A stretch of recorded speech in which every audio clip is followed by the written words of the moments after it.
The Settlements of Tabor and Oberlin. In 1833, an idealistic group of people bought some land in Ohio and cleared it and established a town and college, which they called Oberlin. They believed that everyone was created equal. This meant that women could go to their college, and the first women in the United States to get college degrees got them at Oberlin. It also meant that slavery was wrong and that people should not be slaves, and that blacks or anyone else could go to the college. From this idealistic group in Oberlin, there sprang up several other little groups. One of them was a group of people who came to Tabor in 1848. Actually, they came to Civil Bend first. Mr. Todd, Mr. and Mrs. Gaston, their family, the Adamses, Deacon Hall, and Darius Matthews came by boat and buggy and on foot to Civil Bend, which was a settlement on the river down west of what is now Percival. And there they started businesses and built homes and started a school and were beginning to build a college. But the river overflowed, and the high water and the resulting sicknesses made some of them want to move to higher ground.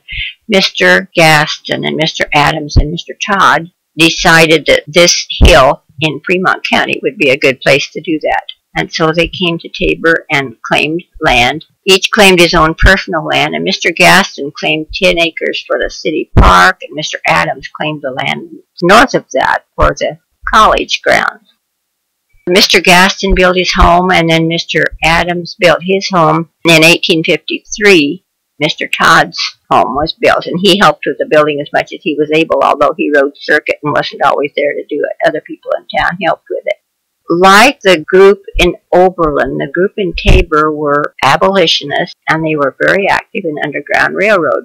We don't have any idea how many escaped slaves came through Tabor, but we do have a few stories of incidents that happened because in later life Mr. Todd wrote his reminiscences.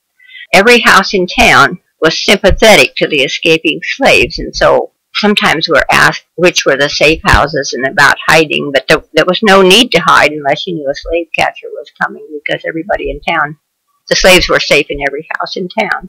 One of the things that this group really wanted to do was to start a college like Oberlin. The first thing they did was to start a school, and then in the 1860s they incorporated the college and started the buildings on the land north of the park.